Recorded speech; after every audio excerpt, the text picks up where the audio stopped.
Welcome to the Boneyard with Steve Robertson. As always, I am your good friend and host, Steve Robertson, and sounding more and more like myself every day. It's still weird, though. It's like still not 100%, man. I've been dealing with this for like 2 weeks now. But I don't know what the deal is. But yeah, I'm just some minor symptoms now. But yeah, it's good to be more like yourself. This is the last thing I'm doing on Tuesday. Been a long day. Had to run the spa the last couple days. I'll run it again tomorrow.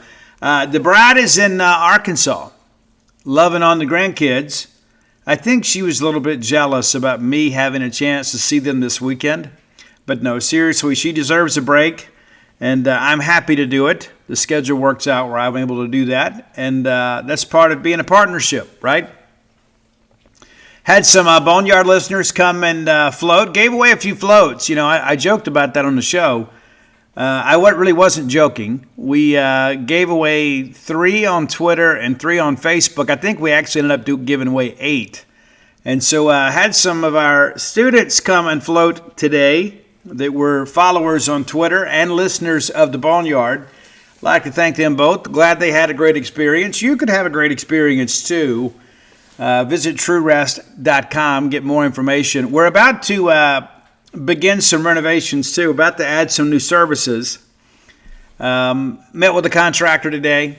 Will, my guy at Tabor, love him to death, man. Him and Jetty, they did our build out, their crew.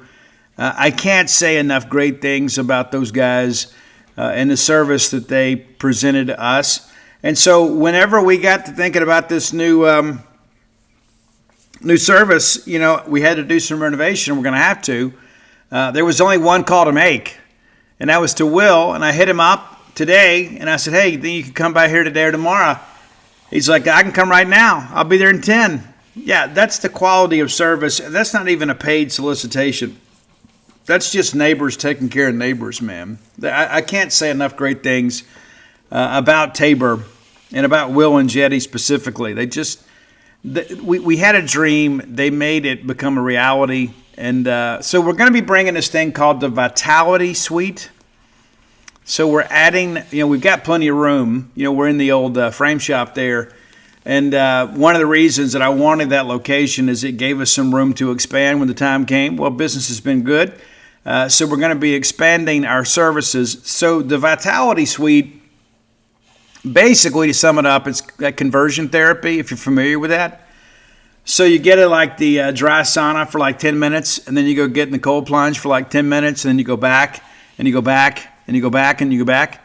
So it's like an hour of that. And so we're going to be bringing that to Stark Vegas. And then we got some other stuff down the road that we're going to do in that back area. You can't do it all at once, and you got to, make sure that you can kind of handle what you're doing, before you bite off more than you can chew. But yeah, man, thanks for nearly 2 great years at True Rest Float Spa of Starkville. If you're a person that suffers from chronic anxiety or, pain or something like that, or you just want to get a break, and that's a cool thing too. Is like what I love is like when the mom and daughter come and they drag dad along, and dad's thinking it's just for women. It's not. I mean, Steph Curry and Tom Brady have True Rest Float Spa pods in their homes. Joe Rogan also a floater, for those of you that know. But I love it when dad's just kind of sitting there like, what did I get dragged into this? And then like he's the first one out, and the look on his face, like he can't believe it. He goes, that was really good. Yeah, that's kind of how it was today with some of our freebies. They wanted to try it, and they walked out. Man, it was a great experience. I want to do that again.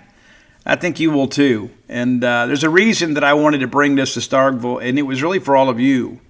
I wanted you to have the opportunity to experience this right here in Starkville. And when we got ready to open that business, the real estate people were like, hey, you probably should put this thing in Madison, or you probably should put this in Tupelo. And I was like, no, we live in Starkville, and we're going to make Starkville a better place. So it's Starkville or nothing. Well, it's Starkville. And I can tell you, some people have gotten to know my wife a little bit and realize how well that I'm married, and that's been kind of cool too. To kind of see her have the opportunity to, number one, have a little less stressful job. She worked for nearly 20 years as a nurse, mainly an overnight nurse, and she came home one day and she said, babe, overnight nursing is a young nurse's game, and I I'm ready to get out of this. And so I began to kind of look for a landing spot, and here we are. And so now here we are about to expand our services. We'd love to have you, and you can come. You can text or call Dana at 662-268-7601 and learn a lot more about floating and what it can do for you. Hey, let's thank our friends at Bulldog Burger Company, longtime sponsors of the show. We love Bulldog Burger Company. We have for a long time. I'm going to have some Bulldog Burger Company this week before I leave for Fayetteville. I know exactly what I want to eat when I get to Fayetteville. I know exactly what I want to eat before I leave Starkville, and that's Bulldog Burger Company. I can guarantee you there are people within your circle of influence, when you ask them where they want to eat, they're going to mention Bulldog Burger Company too. And why do they do that? Because it's great. Great food, great price, great service, great locations, great ambiance. You can have an adult beverage if you desire. You can get that chocolate shake to go, which is a must. Find your own favorites when you come in. As I say many times, you can't go wrong just going with the signature Bulldog Burger. I mean, like if you only ate those the rest of your life, you will have lived a great life. But if you want to expand your horizons a bit, maybe get that pimentology, add bacon, maybe get the smokehouse, just kind of rock it up a little bit and get those spring rolls as your appetizer that make you and everybody around you better looking. 3 great locations to serve you: University Drive here in Stark Vegas, Gloucester Street there in Tupelo, Lake Harbor Drive in the Ridge and Flowood area. If you live in the Golden Triangle area, it's not a football game weekend in town this weekend, so maybe just slip on over to Stark Vegas and enjoy some time at Bulldog Burger Company, the place where people go to meet. M-E-A-T. Okay. By the time that you guys hear this show, you already will have read what everything Bobby Petrino had to say about Mississippi State, what some of the players had to say about Mississippi State. So, that's an important aspect of it. But let's get dig a little deeper into the Razorbacks. As you guys know, they made a coaching change mid-season, which has become very much in vogue, right? That's we'll talk about that a little bit later in the show, but that has become a big thing. As I've said on the show before, a lot of it's about, third-party dollars, right? You can't afford to have people check out on your season and boycott games. But, the Sam Pittman era lasts basically, 5.5 years. And he ends up 32-34. He ends up 14-29 in conference. And, of course, that first conference win came against us in 2020. We remember it well. He had one top 20 finish during his time there and had 4 bowl games. And, of course, everybody kind of went by default in 2020. But a 3-0 record in bowl games. They didn't play the one in 2020. They opted out of Texas Bowl. But in the 3 bowl games that were played, that's an Outback and 2 Liberties, they won them. And one of those happened last year. Let's take a quick look back at last year. As much as we may not want to when it comes to that Mississippi State game. But they open up the year with a 70-0 win over Arkansas Pine Bluff. No surprise there. They played that game in Little Rock. And then they traveled to Stillwater, Oklahoma, and they had the game won and then ultimately lose 39-31. Nobody in Starkville is going to cry any tears over that after what we've endured the last 3 weeks. The next week, they take care of UAB in a very interesting game, an afternoon game up there in Razorback Stadium, the first of the season last year. And ultimately, they win 37-27. But a lot of people were upset. It's like, hey, we're 2-1 here. Should be 3-0, but we shouldn't be struggling with the likes of UAB. Well, the next week, they travel to Auburn. Pick up a big SEC road win, 24-14. And you start thinking, okay, maybe things are okay. They played in Arlington last year. They've moved that game back to campus this year. But played A&M last year in Jerry World, and they lose 21-17. It was an interesting dynamic. And again, you look at it and say, you know what, probably a game we should have won. And there were some people thinking, you know what, maybe this is not going to work out. The next week, number 4 Tennessee rolls into Fayetteville, basically controlling their own destiny. And they get beat, 19-14. Crazy game. It was a stripe-out game in case you forgot. But you may recall, Arkansas pretty much handled business that day. The next week, they bring in LSU. And again, just when everybody's thinking, okay, we'll red out the stadium for homecoming and we'll pick up top 10 win number 2. and they get destroyed by LSU 34-10. And offensively, they just hadn't been good for a few weeks, and we really thought, kind of coming into Starkville, they were a little bit banged up. Starting running back is out. Thought we had a chance. Turns out we didn't. We got beat 58-25. It was an embarrassing game, and it was the worst possible matchup for us because of the fact we couldn't stop the run, and they could absolutely run the football. They did. They started a freshman running back against us, and he killed us. He did. And I think that says more about us than it does him. No disrespect to him, but we couldn't have stopped a cheerleader last year. That's just how it was. But they get us 58-25. The next week they go. They host Ole Miss, and you think, okay, maybe they're on a bit of a roll here, but they were not. They did not have nearly enough offense to keep up with Ole Miss, and they get beat 63-31. Craziness. Then they drop to Texas. Competitive game, but they lose to Texas 20-10. They bounce back and beat Louisiana Tech 35-14. And then lose the regular season finale on the road at Missouri to complete the regular season slate at 6-6. And then in the Liberty Bowl, they get Texas Tech 39-26. So 7-6 record last year, but again, you look at it and you could make an argument probably should have been a little bit better. I mean, you go back to the Oklahoma State game, probably should have won that one. You could argue there were some plays to be made in the A&M game. There's also some plays that Tennessee could have made in that game too. That's the nature of football. But it's so interesting. You go back and look at these records, and it's like, there were some teams that really got after them. And so going into the season, we wondered last year if 6-6 would be enough for Sam Pittman to keep his job. Well, it was. Bobby Petrino, serving as offensive coordinator, gets the offense off and running. Of course, they didn't play anybody the first couple of weeks. They get Alabama A&M 52-7, and then play Arkansas State in Little Rock for the first time in school history, which is really a shame. But the Razorbacks get them 56-14. And just when you think, okay, things are going to be okay, they go to Oxford and probably should have won the game. But they lose 41-35. Many of you I know watched that game. You're like me. You're hoping that Arkansas would find a way, but they were unable to do so. But what I remember about that game too is just Arkansas just simply could not get stops, and Ole Miss obviously can run the football, and when you can't stop the run, it's tough to win, as we know from last year. But man, you look back at the half; it's a 3-point game. It's 31-28 at the break. That's a full game of scoring. And then in the second half, the Rebels 10-7 outscore the Razorbacks. But Kewan Lacey with a big game for Ole Miss. And again, and you'd expect that. The next week, they go to Memphis.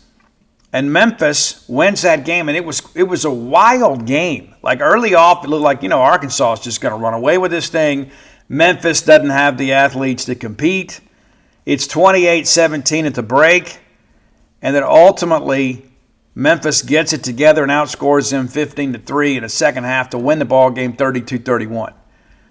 You knew that Sam was probably on his last legs, and Notre Dame came in there and absolutely obliterated Arkansas at home. You got all these people there, so excited, the novelty of it all, the gold helmet shining, and the Northwest Arkansas sun, and it is 42-13 at halftime. Craziness, man. 75,000 people at that game. Watch Notre Dame just absolutely run all over Arkansas. Second half, the Irish shut them out 14-0 in a 56-13 win. They couldn't fire Sam Pittman quick enough. You have the open date, which is always advantageous when you're making a coaching change. If you're trying to salvage anything out of the season, giving the interim staff the opportunity for 2 weeks to prepare is a good thing. So Bobby Petrino and those guys, they did make some changes on defense. It hasn't really amounted to much at this point.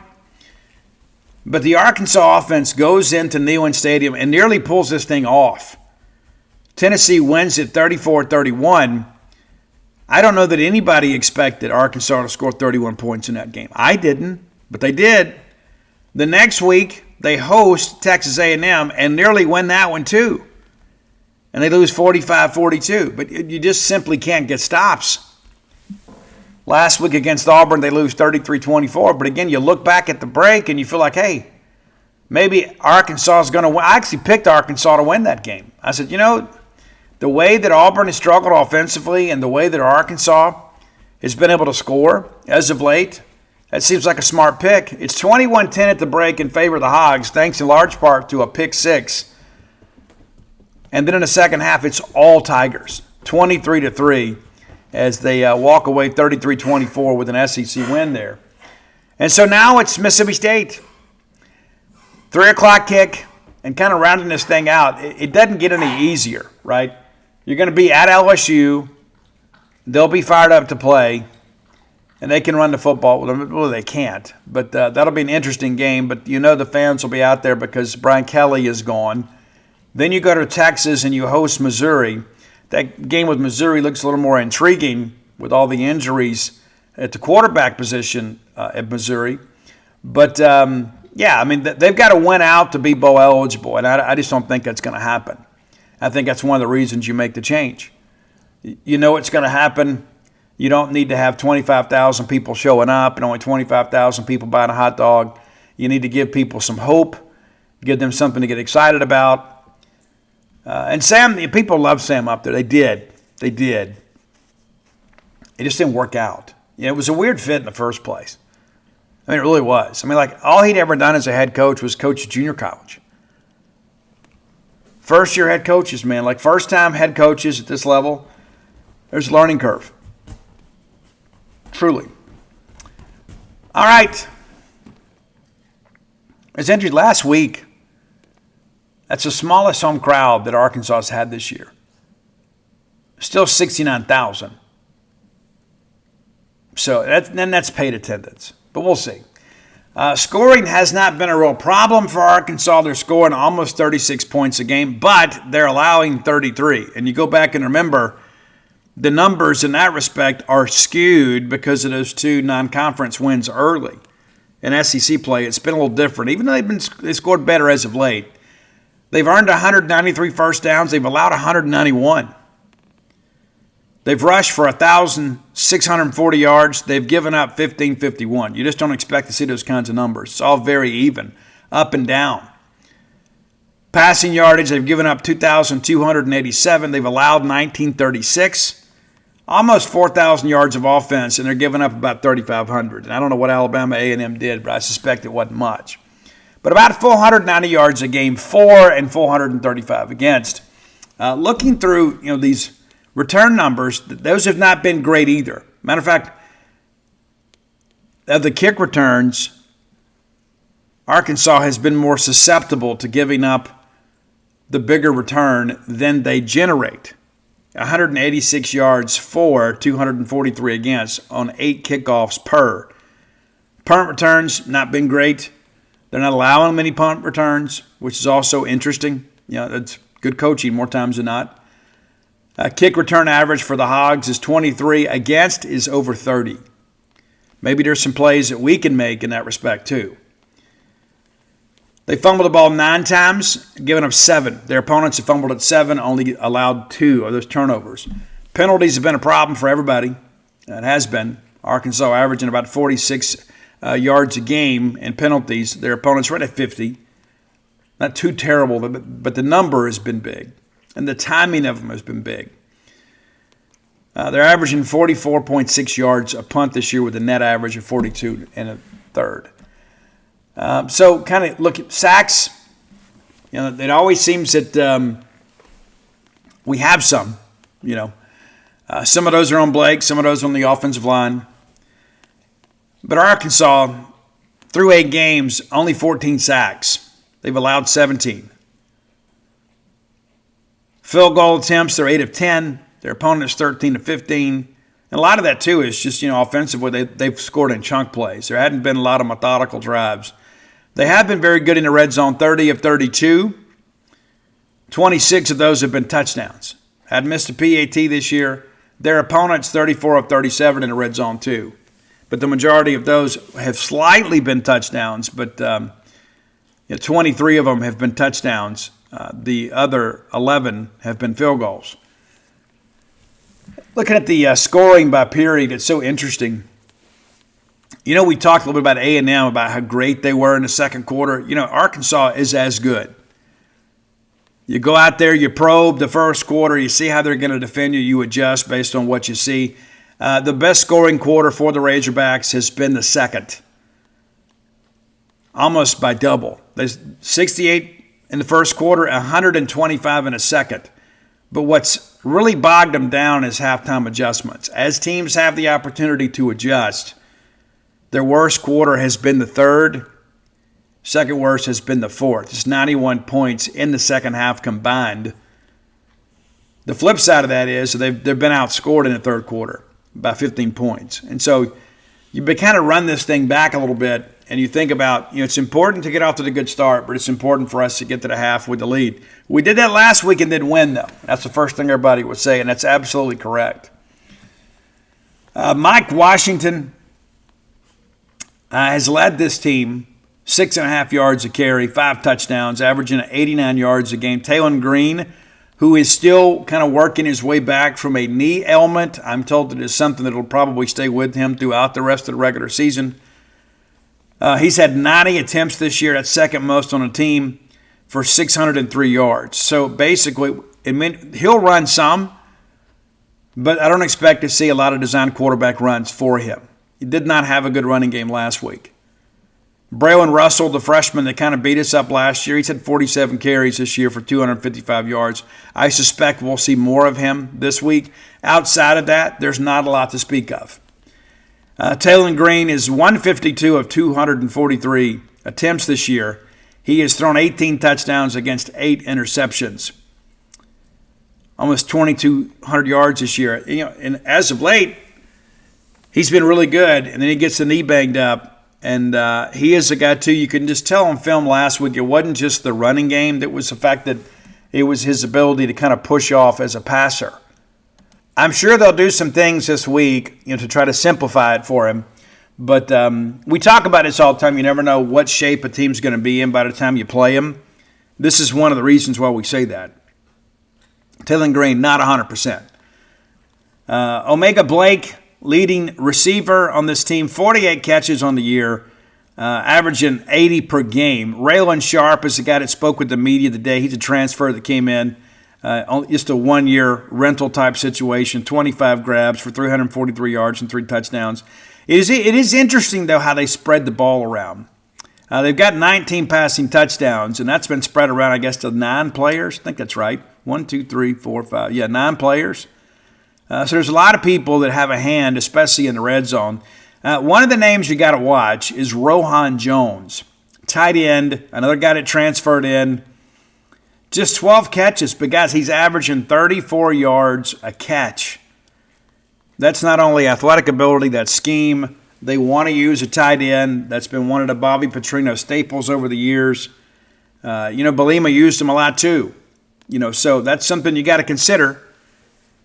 We're going to have to do a good job in that respect and not get beat, on these situations where the tight end shows block and then slips out into the pass pattern. All of that is very important for us to overcome. We're going to be disciplined.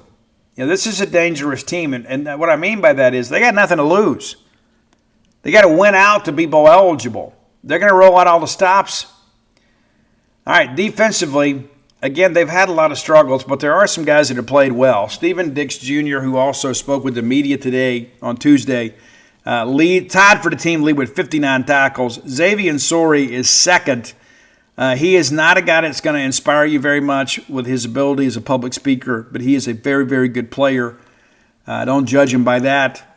Judge him by what he does on the field. He's also had sack and a half and a pick that he returned for 25 yards, but he is a guy that kind of fills up the stat sheet. Where's number 10? A guy you always got to pick up in the pre-snap read because you never know. They're bringing him on the blitz or dropping him in coverage. He can do a little bit of everything. He's a senior this year. Will probably get some pro looks. Larry Worth III and Julian Neal just kind of right there with them, maybe in the 40s. But everybody's got to have a leading tackler. But Phillip Lee is one of their best guys that gets in the backfield. 5 TFLs, 2.5 sacks. But the guy leading the team is number 97, Quincy Rhodes. Had a big game last week. He has 9.5 TFLs and 7 sacks this year, and also 4 quarterback hurries. If there is a pass rushing specialist, it's him. Now, Connie Walker wears number 13.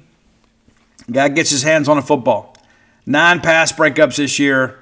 Doesn't have a pick yet, but he is a guy that gets his hands up there and makes it very difficult, for teams to complete the pass over him. But good coverage guy, will make some plays. But it's interesting, like the Cameron Ball thing. Cam didn't play last week. They expect him to play this week. He's not 100%. Cam's the captain of that defense. Has not been ultra productive this year.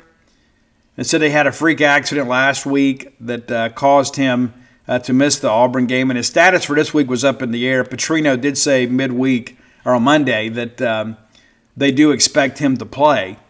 How much of a difference does he make? We'll see. David Oki, I don't know if you guys know much about him. A guy that very popular with the fan base. He has missed some time, and Bobby Petrino shared earlier this week he is out for the season. That's a defensive lineman. They had some guys kind of pop up late last week, just kind of come out of nowhere, and then they're not playing. And I still think there's some people playing games with that availability report. I think there's still some gamesmanship with all that stuff. Again, this is a team that has not been great defensively, but they have had some real moments offensively. This could shape up to be a shootout. I like what Auburn did against them. If you have watched that game, and if you haven't, I'd encourage you to do so. Auburn basically said, we are going to run the football. If you can stop us, you can stop us. But we're going to run football. Now, of course, Auburn also had a little bit of a change, with the quarterback situation. I don't know if you guys kept up with that at all. They Ashton Daniels is a guy that got some snaps, and they eventually just kind of went to Jackson Arnold because they were having so much success running the football. But, guys, they ran the football 50 times. 50. They threw it just 20. And so I think, again, as explosive as this Arkansas offense can be, even with the Taylor Green maybe not being 100%, the game plan here is to eat up clock. Now, we are obviously a team that likes to go fast, so we're not going to change our identity. But late in this ball game, provided we have a lead, we're going to have to eat clock. And I like what Kentucky did against Texas, and I like what Auburn's done against Arkansas. And so you got to mimic some of that game planning. And, again, you can't change your identity. You can't go away from everything that you've coached for the last 2 years. But I think there is some things to be learned here about running the football against this Arkansas defense. They ran for 250 yards. I guess the net was 230. But when you're lining up and you're averaging almost 5 yards a carry, why would you ever throw it? Right? I mean, I got three downs, 4 I have to punt, and I'm averaging 4.6 yards a carry. Well, that's going to work out well for me, and it's also going to allow me to dominate time of possession. And when you've got an offense like they have, they want to run the football too. So if you can get some separation in this game, kind of get them out of their scheme a little bit. But it's also interesting to kind of go back and see how teams attack each other within this conference. You think you've got a pretty good idea of how things are going to work, but you never know what coaches are going to see and coaches are going to seek to exploit. I do like Mississippi State's chances in this ball game. What I worry about in this ball game is, last year we went into this game with some optimism, and we certainly should have had some. Even though we had struggled at times to stop people, you think, hey, with a freshman running back, we ought to be okay. Their offensive line beat us up. A lot of people did. But you wonder if there's not a hangover from that. It's like, hey, we had a little optimism. We had them at home last year, and it was the most embarrassing game of the year. And so I think the buy-in to the game plan and the belief in each other is very, very important in this ball game. Levy said earlier this week, we just played the best 2-4 team in the country in Florida. Now we played the best 2-6 team in the country. I don't think that's coach speak. I know a lot of people say that. Bobby Petrino has kind of been an offensive mastermind, and maybe he doesn't have the pieces that he needs to really run this offense at its highest level of proficiency. But they will have a game plan capable of beating Mississippi State. And Petrino himself said it's a different team. It's a different team. You kind of look at some things in your preparation, kind of what they did last year, but personnel-wise, it's a much different team. So I'm not quite ready to give my pick. I do think this is going to be a very entertaining ball game. I think this is one, if State can get up early, I think that crowd eventually turns on the Razorbacks and potentially just kind of goes and seeks their entertainment elsewhere. When you've lost 6 games in a row, your fan base is just kind of hanging on by a thread. It's like, you know what, I'm going to check out of here, and I'll just go follow the coaching search online, and then we'll kind of figure it out from there. Let's get ready for basketball and John Calipari and those guys. I think we can see that. We have played in front of some very disenchanted Arkansas crowds over the years. Go back to 17, Dan Mullen goes up there and wins. And, of course, in 19, Joe Moorhead absolutely embarrassed Chad Morris. Absolutely ridiculous ball game. And there weren't a lot, wasn't a capacity crowd. But towards the end of those games, there was a lot less people there, especially in 19, because that game was essentially over at the half. So, we'll see what happens. But we'll give you more information kind of on how we see it on Friday after we've had a chance to see the availability report for everybody. All right, time for our Close with Blair Player of the Day. Blair Chandler, of course, our friend in the mortgage industry, my friend, your friend, our collective friend in the mortgage industry. And since you are friends with Blair, you deserve to have his phone number. You do. Phone number 601-500-2344. 601-500-2344. Just save it in your phone as Mortgage Guy. You may not remember Blair Chandler, but you will remember that when you need mortgage help, whether you're looking to refinance or buy a home, that's the only name to know. 25 years of experience in this industry. And nobody stays in a meat grinder of a industry like this by accident. Blair gets things done, thus the name Close with Blair. He can be your advocate with underwriting. He knows how to get things done. Get that pre-qualification letter from Blair, and you can see your real estate agent just jump into hyperdrive. You'll be glad you did. So whether you're looking for your first home, your next home, or your retirement home, the only name to know in mortgage loan origination is Blair Chandler. Again, at closewithblair.com. Okay, so our Close with Blair Player of the Day, I think defensively this is where it's going to have to be. And we're going to go with Zachary Tillman. Zachary didn't play in the first half last week. As soon as he got in the game, made a couple plays. We're going to need a very athletic linebacker to maybe spy Taylon Green. We know that he's not 100%, but even at less than 100%, he is a guy that can hurt you. He killed us last year. Absolutely killed us. So I think Zachari's got to be a big part of things, not just in run support, but in pass rush. And I think that he is the guy that will come through. I look for Zachary to have a big game. He's been a very, very important player for State this year, kind of rising into his own. A guy that I think will be really good for us down the stretch. Mississippi born and raised. His mom was honored at the salute to service, which is one of the best things we do on game day. And it's cool, too, to see even the opposing fans stand up and applaud, as they should. But Zachary Tillman, today's Close with Blair Player of the Day. All right, time for today's Top 10 list is always brought to you by Calido Guitars. That's C-A-L-I-D-O Guitars.com. Guys, that's your stringed instrument shop. Okay, it's got a showroom in Lake Jackson, Texas. And maybe you can't make it down there to kind of look around. You owe it to yourself to get down there when you can. But if you can't, they can give you the same level of service that exceeds everybody else's. They can give you a level of expertise that is unsurpassed. These are not just guitar sellers. These are guitar players. It's true. They love it, man. They love buying, selling, repairing, and preparing guitars. These are guitar people. You're guitar people, and if you're not, maybe you want to be or you should be.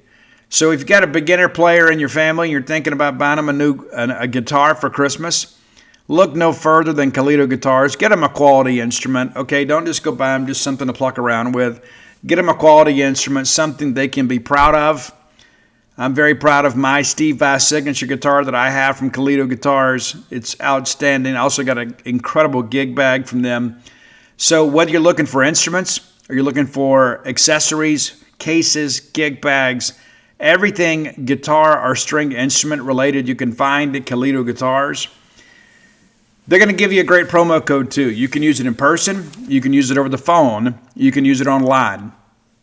It's BSR. That gets you a 10% discount. That gets you no shipping. That gets you no sales tax unless you live in the state of Texas. And they're going to make a 5% donation to the Bulldog Excellence Fund. What a great incentive. I love my Kalito guitar and my Kalito guitar experience. Everything that I have, every interaction I've had with them has been excellent. And I'm not just saying that because they advertise. I wouldn't continue to accept them as an advertiser if I didn't believe in them. And I absolutely believe in them, and you can believe in them too. If you believe in me, believe in KalitoGuitars.com. They have my business from now on. Again, that's KalitoGuitars.com, based out of Lake Jackson, Texas. All right, so if you saw today on Twitter, I was a little exuberant this morning. Roy and I have been discussing this for a few days. We're taking a guy's trip, just me and him, taking a guy's trip. And you know I'm not a big fan of flying. I'm going to fly. That's right. And it's got to take something big to get me on an airplane. I do okay these days. You know, my kids are older. I don't worry as much about that stuff. But Roy and I are going to be flying to San Antonio in September of next year. We picked that day specifically. I said to Roy, I want to go to these shows, but it's got to be a midweek date. I can't miss a football game for this. Just so happens there is a Tuesday night concert. The headliner, Iron Maiden. That's right. That even if it was just an evening with Iron Maiden, that would be enough. But no. Megadeth. Also on the bill. And they're only playing some select dates, but they're playing the date that Roy and I are going. It's Anthrax. So Anthrax, Megadeth, and Iron Maiden on one bill in the Alamo Dome. Roy and I are not on the floor. We're old nowadays. We could probably get down there and compete, but the reality of it is we got to get up and go to work a couple days later. So we're not going to be on the floor. We're going to be up in the stands. And we're going to have a great time. So we're going to fly out to San Antonio. We're going to enjoy a killer rock show. We'll fly back. I am sure that we'll both be suffering with ringing ears the next day. But I'm jacked to go. And it's like, yeah, I'm the kind of guy I always need something to look forward to. Right? I do. I'm just that kind of person. I can live life kind of work a day, but it's nice to know that you got some things to look forward to. So 11 months from now, we're going to be in the same building as Iron Maiden. And so you begin to think, okay, because I'm a band nerd, and I began to think, what's potentially going to be on the set list? So we looked it up, and I got the top 10 most played songs live by Iron Maiden. Now, these are not going to be ranked in my order of favorites. It's going to be ranked in the number of times these songs have been played live. Okay? We may have stumbled upon something here, too, that we can use in some other top 10 list down the road. But in honor of Roy Samanti and I's upcoming trip to San Antonio to rock out with Iron Maiden, here's your top 10 most played Iron Maiden songs at Iron Maiden concerts. All right, number 10. And you may be surprised at some songs that are missing. Wasted Years, not on the list. Yeah. Number 10 is Running Free. They have played that song 1,040 times. You got a lot of bands out there that hadn't even played 1,000 times. They played this one song 1,040 times, and it only gets bigger from here. Number 9, Wrathchild, 1,257 times. Number 8, Fear of the Dark, 1,261 times. Number 7, Sanctuary, 1,273 times. So you're kind of right in there together. We take a bit of a leap here at number 6.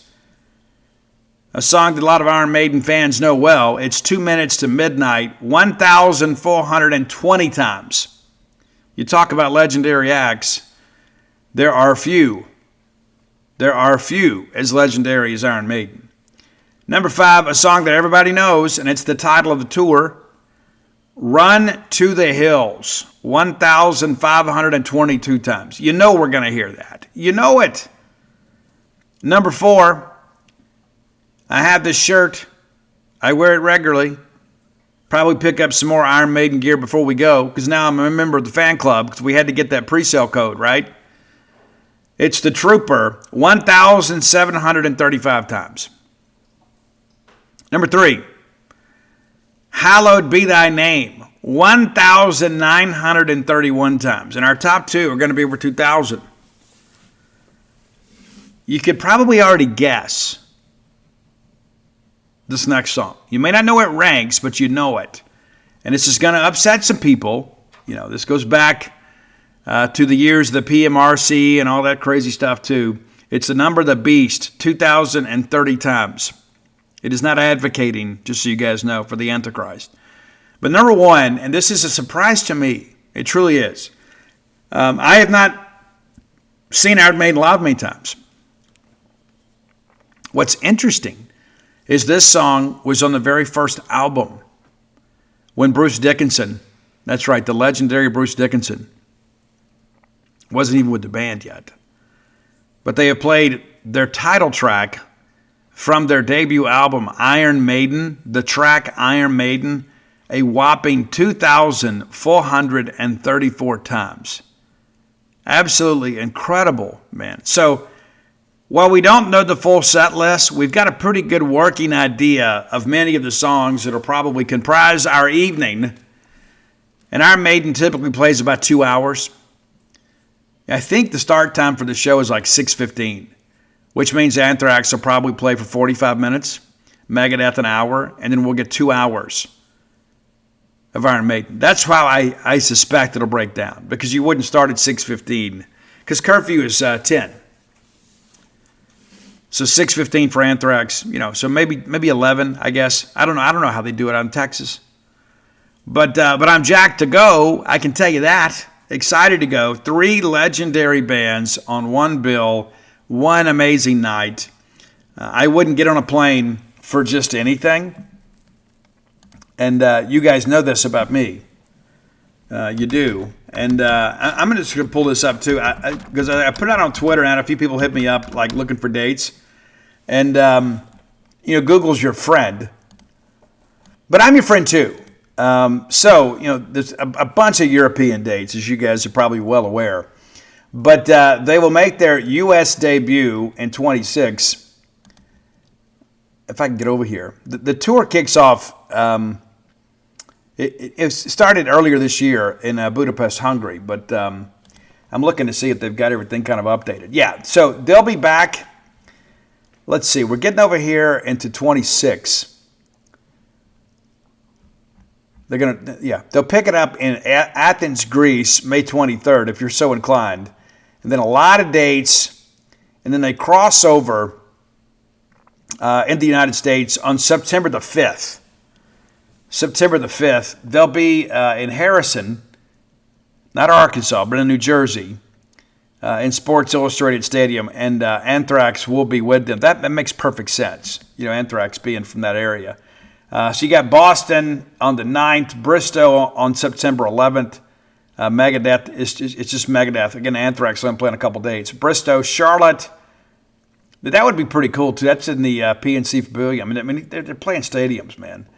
Hershey, they'll be in Louisville, Kentucky, which is probably the closest thing to us. and that's September the 17th. We can't do it. We thought about going to Chicago. We did. It's an amphitheater. We thought, what if it rains? We spend all this money and we can't go.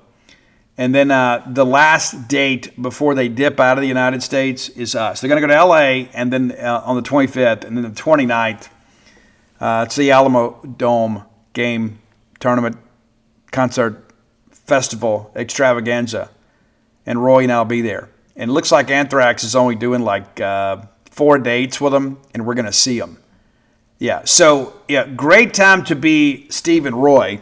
If you have ideas for the top 10 list, reach out, let us know. Best way to do that is to hit up the Iron Maiden bound Roy Samanti at Dogmatic67 on X. That's DAWGMATIC67. Just give him a follow. He doesn't post pictures of his food and like his shoes or anything like that. It's not that kind of party. And you can find me on all forms of social media at Scout Steve R. And I can tell you, so we're on the phone, like figuring this stuff out. And like right when we got ready to get in the queue, it's like, so Roy calls me and we're already in the queue. And these things move pretty quickly. But like there's already like 846 people ahead of us. And you could buy up to 8 tickets. So they're not going to sell out. We know we're going to get in. And we're buying our tickets before the general public. But man, we went from like 846 to like 400 in like a minute. And the next thing you know, it's time for us to get in the queue. And something happened. And we thought maybe we'd lost our spot in the queue, but no. The gods of rock smiled on me, Roy and Samanti, and we were in. And we had already kind of figured out what sections we were kind of considering, and lo and behold, we didn't get front row tickets in our section, but we're in the earlier rows. And at the end of the day, you're going to stand up a lot anyway. But we're jacked, man. We're absolutely jacked.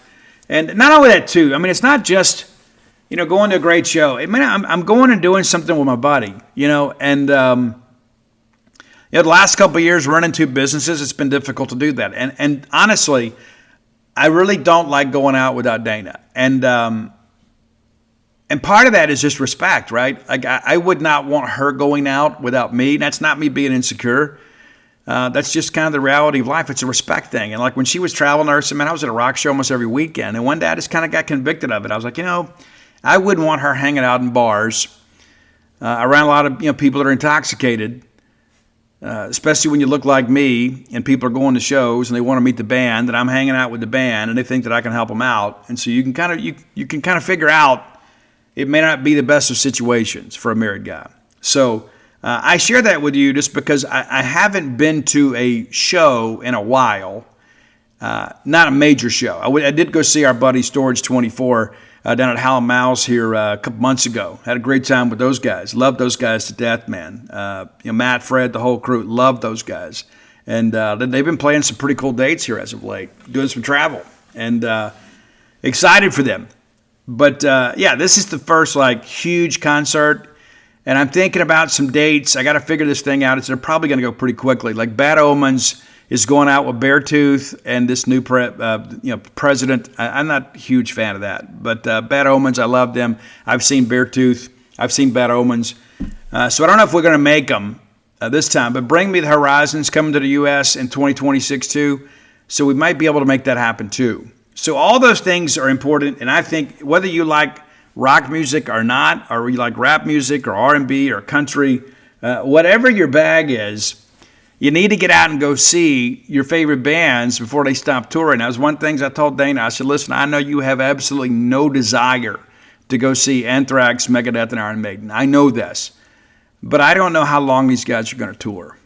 And I feel like I owe it to myself to get out and go see this before it's all over with. I mean, just look what we just experienced with Ozzy. I mean, you think these guys are going to live forever and they're going to tour forever, and they're not. They're not. And so I share that. We've lost Ace recently. We lost Jack Russell last year. And I just feel like, what? I got to go. I have to go. I owe it to myself. I work exceptionally hard, as many of you do as well. And you have to reward yourself with something fun every now and again. So I'm jacked.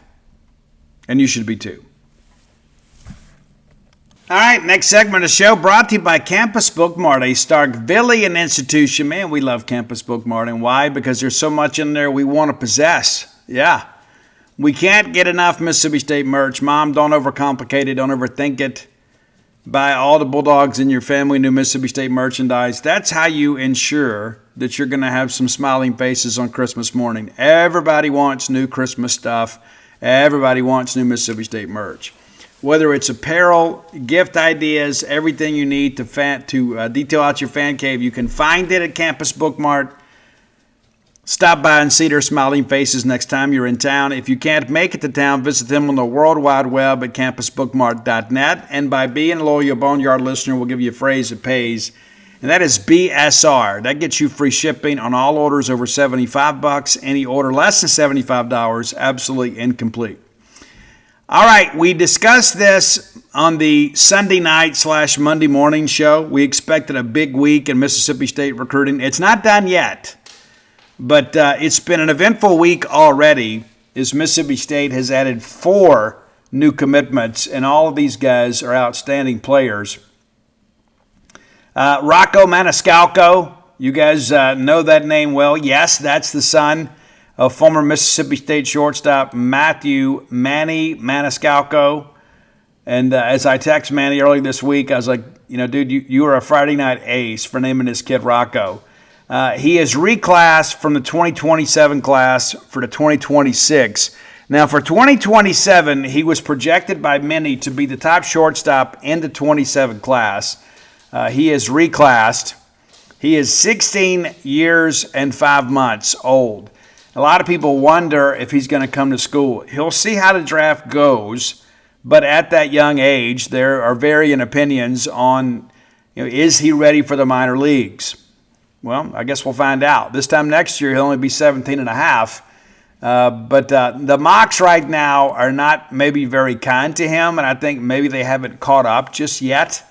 But should be a highly rated player, and of course, Mississippi State's ranking will certainly improve. It already has some. Also, you pick up another guy that's reclassed, Will Brick, who was rated as the top catcher in the country for the 2027 class. Well, now he's a 2026 guy. If you read his interview with me, he basically talks a lot about going to school. And a lot of these guys are kind of coached to say the right things in the media. You want to make it like Billy Hamilton's advisor said, hey, we want him to go to college. There was no chance of him coming to college. But we'll see how things go with Will. He's 17 years and 4 months of age. So he'll be, close to 18 when the draft takes place, obviously. So that's something to kind of consider too. But we're going to go over some more of this stuff because the first thing everybody talks about is, well, Steve, what does that mean? Jake Carbaugh flips from Wake Forest. He is a right-handed pitcher, a bit of a two-way guy out of Plant City, Florida. Another guy that's very excited and rated a perfect 10. All these guys are 10s. This is the neighborhood in which we live. 6'5", 220-pound guy will really get after you. And this 2025 class coming together, we do think there is an opportunity to add one more player. Signing day is, I think, next week for these guys. So it's looking pretty good. And give Brian O'Connor and his staff, a lot of credit for coming in and kind of getting to work. Of course, some of these guys had relationships with Justin Parker. And that's one of the things that Jake told me, is that Jake Carbaugh we're talking about, is that he was pretty excited about Mississippi State the first time. And he went to Wake Forest because of Corey Mascara. And then Mascara, of course, gets the Duke job, and he reopens things. So that's important too, that aspect of it. And so this class still somewhat under construction, when it's all said and done. But we've come a long way in a short time. We talked about this, recently, as Mississippi State was sitting there 19th in the country, which is really not what we have been historically. Even under Lamonis, he did a really good job kind of chasing those. Bulldogs now up to 14 in the country. You got 3 top 100 players in the eyes of a perfect game. And again, Rocco Maniscalco still has not received his 2027 rating. So Bulldogs could pull there into the top 10. Still some work to do. What's interesting, Virginia, the school that Brian O'Connor came from, is ranked ahead of state at 9 with 17 commitments, but none of those in the top 100. So you look at quality points there. That's a feather in the cap for the Bulldogs. And Tuesday evening, 2027, commitment R.J. Shields jumps aboard the Bulldog Express. He's rated a 9.5. That class is a top 10 class at this point, even with just 7 members listed. And, man, we wouldn't throw any of them back. Still plenty of time to kind of put this thing together. And, Shields just recently added to the 2027 class. But, just kind of working through this, Kyle Meckage is a guy that people, maybe don't know as much about, but another guy with a perfect 10 rating. And you kind of work your way through this. That's where we are right now, with these players. A lot of the Connor Salerno, the top left-handed pitcher in the country. You know about Sullivan Reed and Deuce Jenkins, Carson Kinnick, the top catcher in the eyes of many now for 2027, and certainly the best west of the Mississippi. So you just kind of work through this and begin to realize we're hitting a different level of recruiting at Mississippi State. And I think a lot of that, we've talked about it on the show, is we have a coaching staff that I think is commiserate with our financial investment into college baseball. 7 commitments, 5 of them in the top 100 in the country, and still room to grow. We've got some other schools ahead of us with double-digit commitments, but when you begin to kind of break down the quality numbers, and it's been this way throughout the process, State right there with Tennessee. Tennessee, of course, just recently promoted Josh Ellender. They talked about, Frank being the interim coach. That lasted about a week. And then Josh Ellender gets the job. Josh, of course, was a fringe candidate for Mississippi State. A lot of our fans wanted him. But you wonder how much of that was Tony Vitello and how much of it was Josh Ellender. Well, we'll find out here in the next couple of years. I said on the show, it made sense to me, give Ellender a year kind of on the job, kind of proving his worth, and he'll probably get more than that now. But the team's just ahead of State in the rankings, again, as this class is still under construction. Florida State at 9, Arkansas at 8, Auburn at 7, A&M at 6, Alabama 5, TCU 4, Texas 3, Tennessee and LSU 2 and 1. But when you begin to break down, just kind of top 100 players, who has that? The higher percentage favors Mississippi State. State now currently 4th in the country with the number of top 100 players.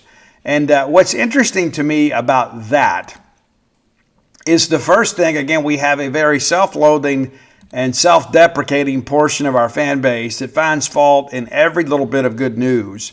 And I wish we could outgrow that. I really do. That's one of those things. I joke about this, but it's not really a joke when I go speak. And I tell people, if you have daughters, please ensure that they marry a very positive Mississippi State fan that doesn't just, pick holes in everything that we do.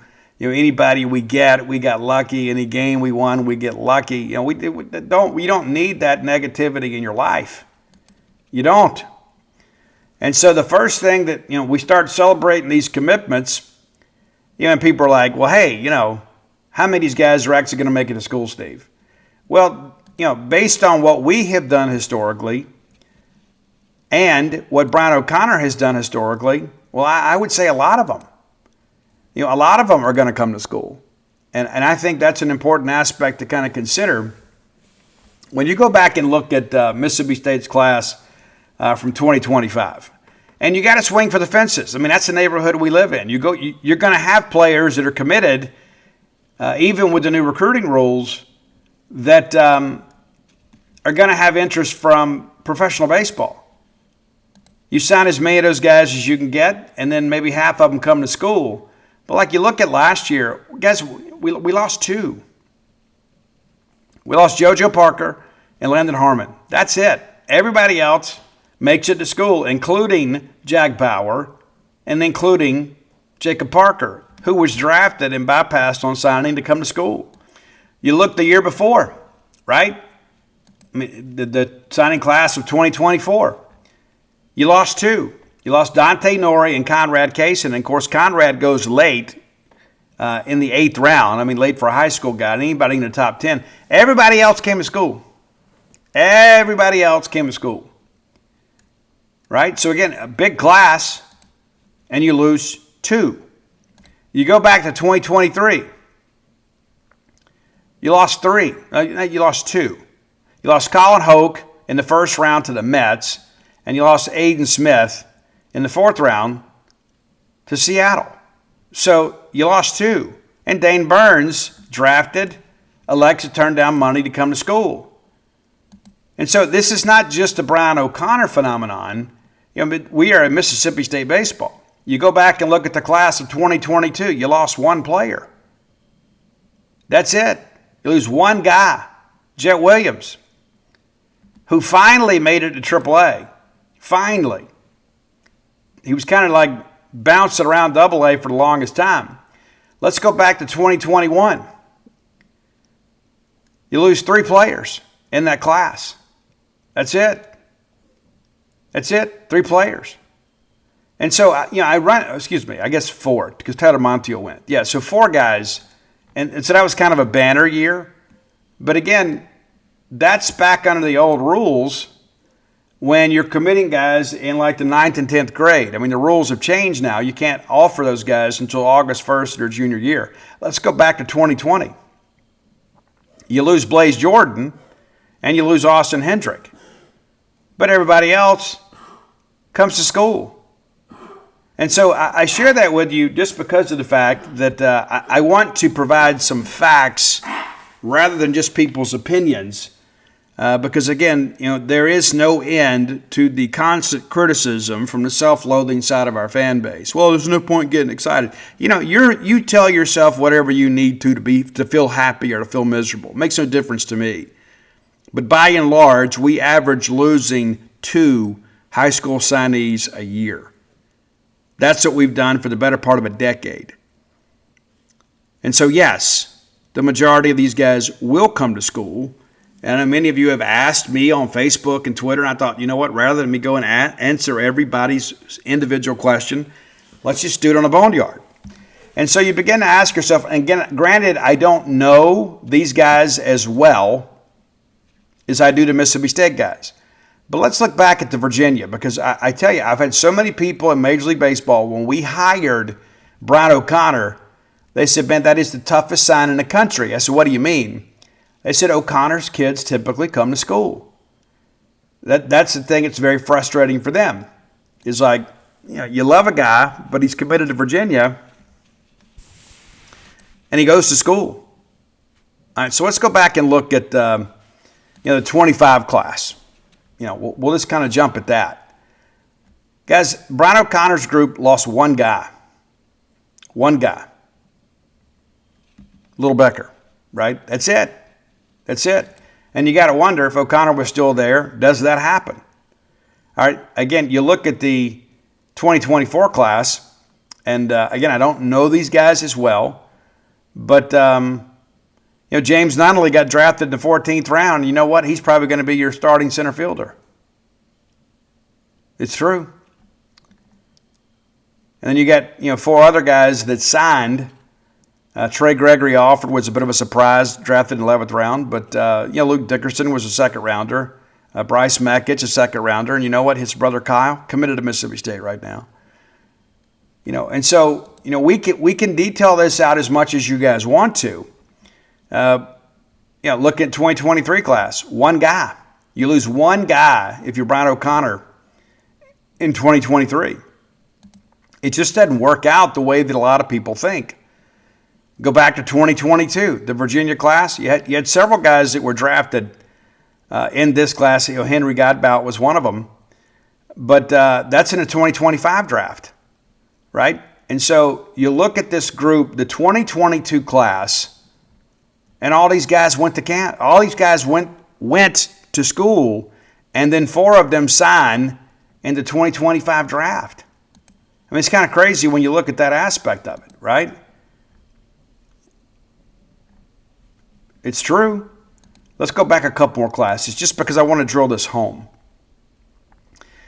The 2021 class at Virginia, Brian O'Connor's class there, you lost 2.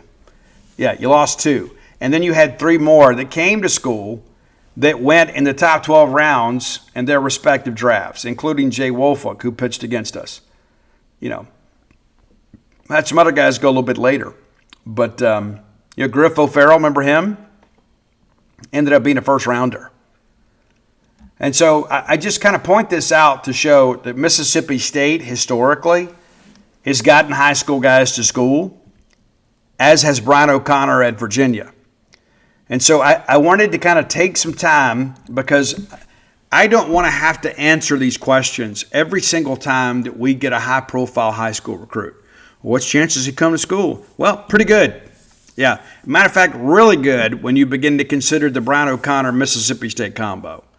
Mississippi State, a team that has historically had guys come to school, Brian O'Connor, a coach, and a coaching staff that has historically seen their high school guys come to school. And I think Brian O'Connor demonstrated that this year by getting Jack Bauer. And if he'd had more time with maybe Landon Harmon, you might have been able to get him too. JoJo, we kind of had an idea even 2 years ago that guy was probably going to get drafted, certainly last year. But the reality of it is the overwhelming majority of the high school signees at Mississippi State baseball end up reporting to school. And I think that percentage is even going to be higher with Brian O'Connor's plan of development. Because if you look at what those guys have done at Virginia, they get to AA a lot quicker. It's because they're more professional baseball ready, having played for Brian O'Connor, Mike and Matt Kirby, and Kevin McMullen, and now Justin Parker. And you look at what Justin Parker has done. Just 2 years ago, set a school record for the number of pitchers drafted, and some of those guys the year before were on the trash heap of college baseball. So, kind of understand where we are, who we are, and what we're about. And yes, we do expect. And then things could change. We do expect one more 2026, and there's a couple more 2027s that we think will make a decision sooner rather than later that could be joining the Bulldog class for next year.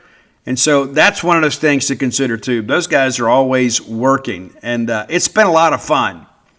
It really has. It's been a lot of fun for us, having a chance to talk to these very, very talented young baseball players that have chosen your university to cast their lot with. It's been a lot of fun for our fans. They're like, man, I just can't wait for baseball season to get here. And it's like, hey, just when you start talking about football, all of a sudden that Brian O'Connor's getting another top 100 player to come play baseball at Mississippi State. We'll have to navigate the draft, but I've just given you the numbers, right? So you don't need to go into the draft, with a sense of fear. And just, impending doom. We did really well this past year. I mean, it could have been an absolute unmitigated disaster, right? If we had lost Jack Bauer and Jacob Parker, you look at it and say, you know what? Hey, you lost your top 4 players in this class. It was kind of top heavy. What does that mean? There's some truth in that. But that's not what happened. You only lose 2. And it's 2 guys that were committed to Chris Lemonis that Brian O'Connor and his staff did not have the opportunity to build much of a relationship with. It's not like they had been committed to Brian O'Connor for a year or more. Brian O'Connor was working from behind. And JoJo Parker, first-round draft pick, he's going to school, guys. He's going to sign a pro contract. You understand what I'm saying? It didn't matter who the coach is at Mississippi State. It doesn't matter what kind of NIL money you offer him. The millions he'd have had to turn down, it just doesn't make a lot of sense. So I think that's an important aspect of all this to consider as well, is that in the short time Brian O'Connor had to work, he gave you some really good results, and now here we are at the end, seeing this 2026 class begin to climb. And some of it's the benefit of some reclassification, but it's also some great recruiting. And we've basically had guys on every weekend we've been allowed to, since the visits opened up, in September. We had a bunch of guys there right out of the gate, and you begin to think about, our friends over at prep baseball. Those guys do a great job too.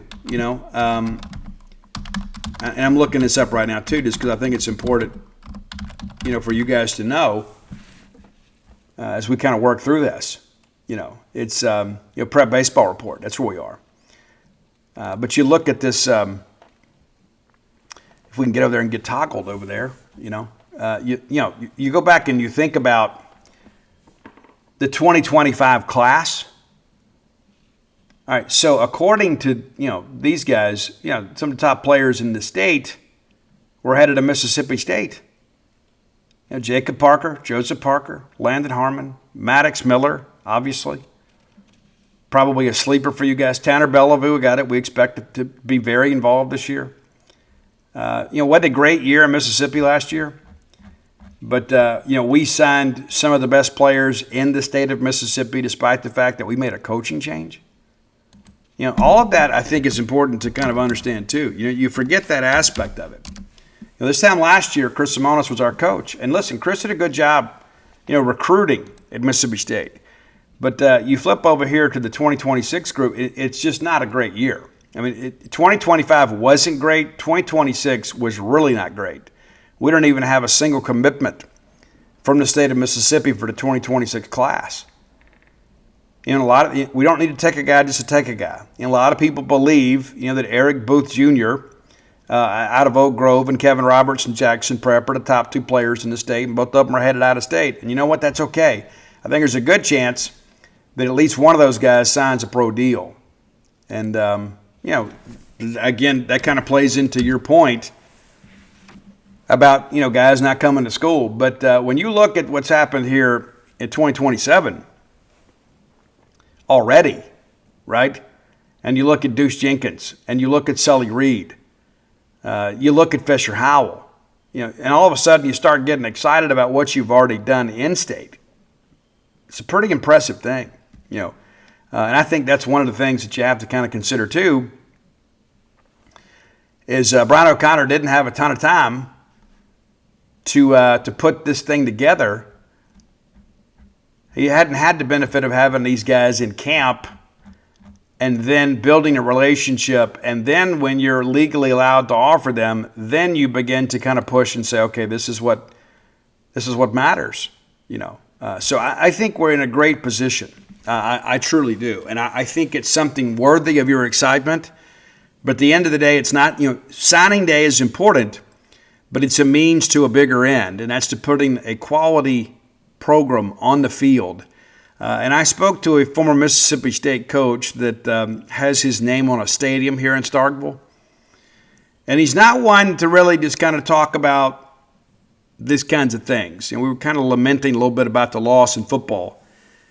And he believes we've got more pitching depth now than we had in 2021. Now, he says, we got to stay healthy, Steve. We got a great team, though. And I believe that's the case. I've been to a handful of scrimmage. Mike Nemeth's been to all of them. And, of course, if you're coming this weekend, the scrimmage with Louisiana Tech right now is planned to first pitch for noon. So if you got that game day condo, maybe use it again this weekend. Drive up Friday night. Go enjoy a great hamburger at Bulldog Burger Company. Have a couple of adult beverages. And go check out the Diamond Dogs. For many of you, it'll be your first look at the Mississippi State baseball team. Several of you made that trip down to Pensacola when we split with Florida State. And I still firmly believe if we had played our starters in both games, we win those games. But those games are about experience and development. It's not just about winning. But I think, again, we are entering, a historic era at Mississippi State because I think we have a coach that kind of knows how to throw our weight around. Not just his pedigree, but the facilities and everything that we have here in the history of Mississippi State baseball. I think every bit of that is going to really reap some benefits here in the years ahead at Duty Noble Field. All right, final segment of the show brought to you by the Stark Vegas Clubhouse, the best place to stay in the Golden Triangle when you're bringing a large group to town, and you should. You've thought about it. You said, we should do that. Yes, you should. We've done it. I can tell you it's worth the time and effort, and there's really not a lot of effort involved in it. You just Google the Stark Vegas Clubhouse, and you can check out their Facebook page. You can send the pictures to your friends and say, hey, let's go stay here. It's just 5 minutes away from the Mississippi State campus in the greatest city in the universe, Starkville, Mississippi.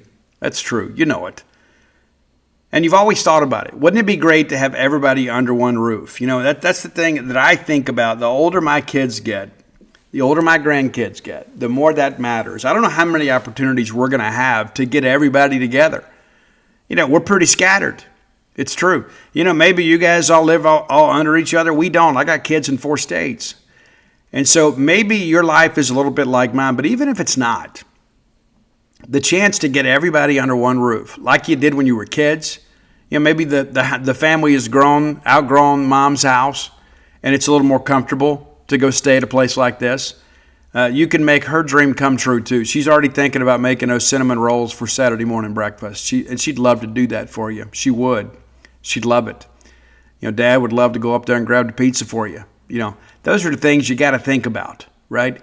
Guys, we're not getting any younger. We got to make as many memories as we can to sustain us later in life. Google the Stark Vegas Clubhouse. You'll check out their Facebook page. Some booking options pop up. It's Airbnb, VRBO. But if you want to save some money, book through the Evolve website and use promo code BSR10. That's BSR10 and get 10% off your stay just by listening to the show. And you get all these great amenities: the full-service kitchen, the wet bar, the back porch area, the fire pit area, 6 bedrooms, 2, soon-to-be 3 baths, plenty of parking. I can't oversell that. That's such an important part of this, because when you're getting a bunch of people together, that's one of the biggest concerns. Where's everybody going to park? No worries at the Stark Vegas Clubhouse. Again, just 5 minutes away from the Mississippi State campus. It's the old renovated country club clubhouse out past the Highlands on 182. You owe it to yourself and to your family to book a trip sooner rather than later. Okay. Mississippi State picked up a football recruiting commitment, and it happened fast, right? So Dre Riley of Northwest Mississippi Community College, and I'm going to defend him a little bit here too. I've had a chance to watch some film. We're going to go watch him in person Thursday night. We're traveling Friday, and I'm going to go spend some time with my family Friday.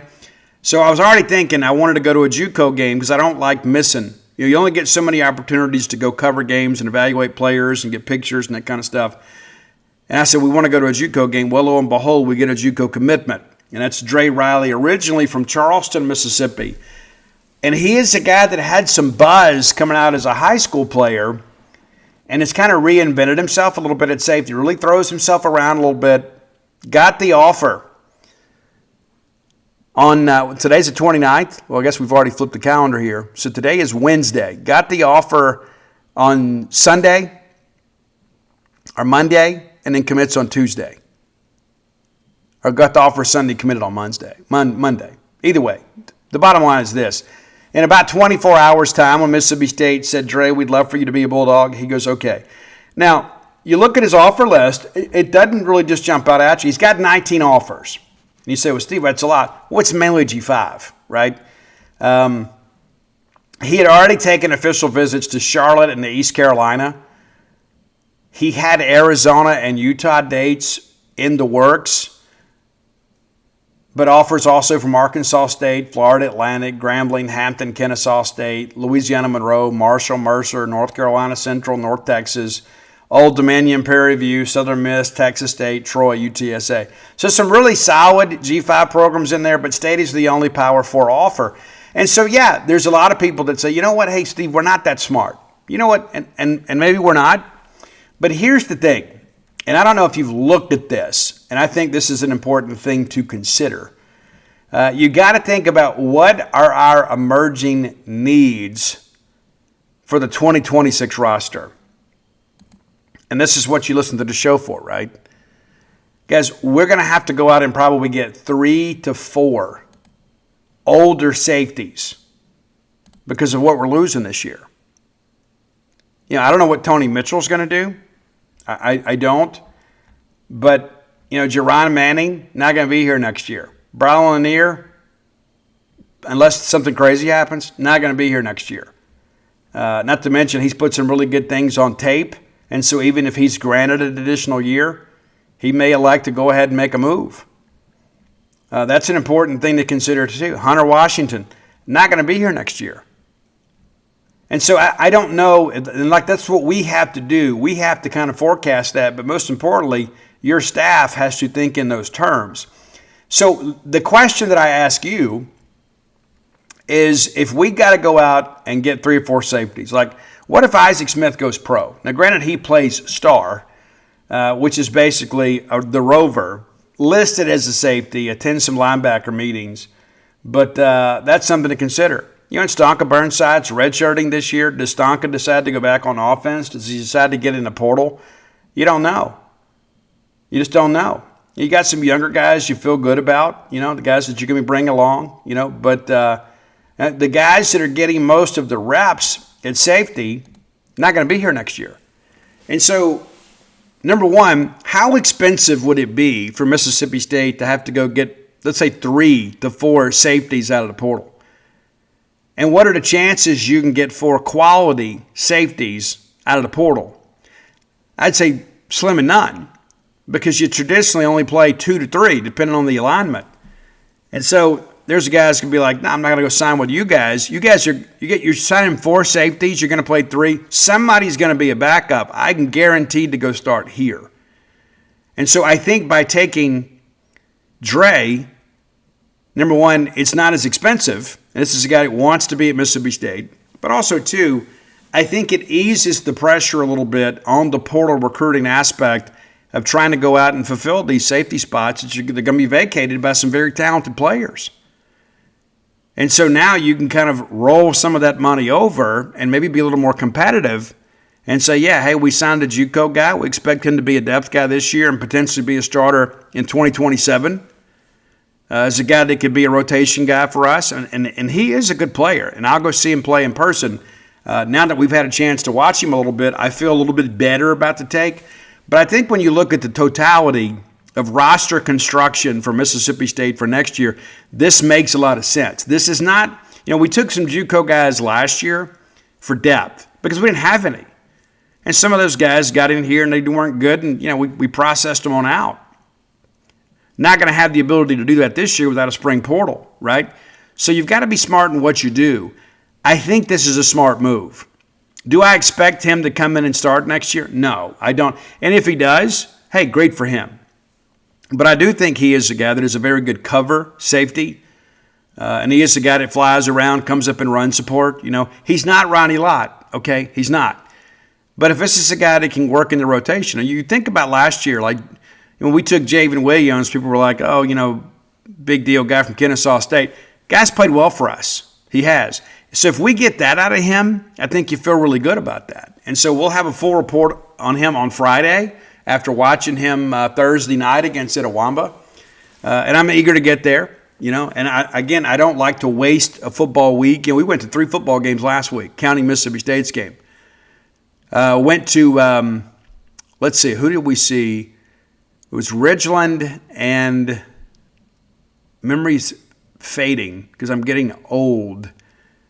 Ridgeland and Canton on Thursday, and then we saw Tupelo and Horn Lake on Friday, and of course Mississippi State and Texas on Saturday. There's nothing that ever replaces the in-person eval. I don't care what anybody says.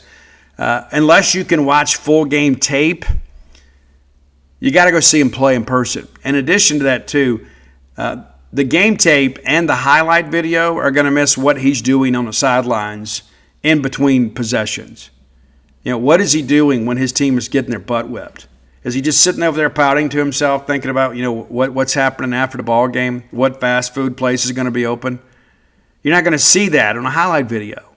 Is he a leader? Is he running up and down the field, getting everybody lined up, ready to go? Is he demonstrative, trying to spark the comeback? You're not going to see that on game film. It just doesn't happen. You got to go, and you kind of get a sense of what a teammate a guy is. So, yeah, we're eager to go see him play. And, of course, we got some football to play this weekend. We'll head to Arkansas. Friday's a travel day for us, so we'll record the Friday show before we leave for Arkansas, and which means we'll probably do it Thursday and have it ready to go Friday morning. And we'll have the opportunity, of course, to work through our picks for the weekend. kind of give you our last thoughts about our Arkansas, another cool top 10 list. But I'm excited to do what we do. And I read some things out there at times from some of our fans that is a little disconcerting. I mean, it is. And but the thing, and I had these conversations with a couple of guys that floated today. They're Boneyard listeners. And I said, that guy that doesn't know how to articulate his disappointment doesn't love Mississippi State any less than you do. That's important to understand. I've said that many times on the show. I see all this and people say, well, that they're not true fans. They are. They're just hurting. We're tired of losing. Collectively, we're tired of losing. And none of us are really handling that well. And if you need evidence of that, just go look at what we all had to say Saturday night. And some of the biggest Bulldog fans that I know kind of said some regrettable things out of frustration. They're not going to stop giving. They're not going to start coming. They're not going to stop promoting Mississippi State. But in the moment, they're pissed. And that's okay. I was pissed, right? You guys were upset. It's perfectly understandable because we make such an emotional and financial commitment to Mississippi State. And we don't feel like we're getting a return on that investment. You're going to be disappointed. And in the heat of that disappointment, you can't judge anybody. Like I see these people go out there on Facebook and they're just venting. They're venting because they care. It's important to them. If they were indifferent about it, they wouldn't even post. And then, of course, there becomes this big back and forth. I don't like the big call-out post either. Where are all the sunshine pumpers now, right? Most people that are sunshine pumpers don't realize that they are. And many of these doomsday prophets don't realize the same. I've never met a pessimist that didn't fashion themselves as a realist. And it is a life of delusion, I can assure you. I got people in my life, I got friends of mine, they forecast failure all the time. And I'm a firm believer in a manifest destiny. Like if you expect great things to happen in your life and you're willing to work for them, I think that happens. If you expect negative things to happen to you, and you kind of move towards that end, you don't give your full effort. Well, what does it matter anyway, right? That's what happens. It becomes a self-fulfilling prophecy. But the reality of it is we need to go win a football game. Simple as that. We need to go win a football game, and everybody will feel better. And when that happens, let's not go have all the call-out posts either. Oh, where are all you guys that wanted to fire Jeff Lebby? That just promotes division within the fan base. Let's just, when we win, let's just celebrate the fact that we won. And for some of you negative Nellies out there, there's no point. Well, about time. That didn't help anybody either, okay? We just need to unite as a fan base and just kind of keep things moving forward. And again, the chances of all of us getting together in a bar, having a drink, and in a fight not breaking out later, pretty slim, right? Because we're all very passionate people. But Davis Wade Stadium, Humphrey Coliseum, Duty Noble, that's where we huddle as a family. And we put all of our differences aside, and we go cheer for the maroon and white, right? And that's where we are, and that's what we need to focus on. All of this other stuff, people are going to have strong opinions, and you see all of this coaching change around the country, and you think, well, we should do it too. Everybody else is doing it. We absolutely should not do it for that reason, ever. We should never do it because everybody else is doing it.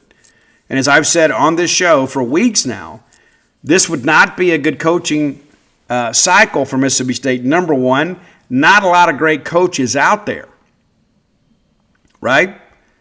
Number two, a lot of big jobs out there. And we've got to be honest with ourselves about where we would be in that pecking order. And people think, well, Zach Selman's a different guy. Look at what he did with Brian O'Connor. Yes, because we were the biggest shark in the ocean looking. Nobody else is going to be able to pull it off. A&M tried. They're not a bigger program than us in baseball. But you think about where we would be, you're asking too much of Zach Selman. And I have no doubt that Zach will go out there and do his absolute best. But there are just some better jobs out there and some people willing to pay a little bit more than us. And so this would not be a good year for us to change coaches. So we need Jeff Lebby to win a couple of ball games. Hopefully one of them involves an egg. And gets us to a bowl game somewhere so we can have some juice going into next year. Because, again, a lot of our contemporaries are going to be starting over. It'll be year one in a new system.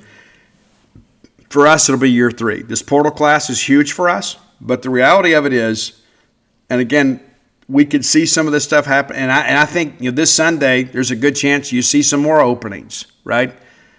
People are just not patient. I mean, you see what happened with Brian Kelly, and it was a bad fit from the beginning. But the reality of it is we can't be reactive in this. We have to be very measured in our thinking and understanding. We don't need to fire somebody just to satisfy some fans that are mad in the moment. We got to think about the big picture.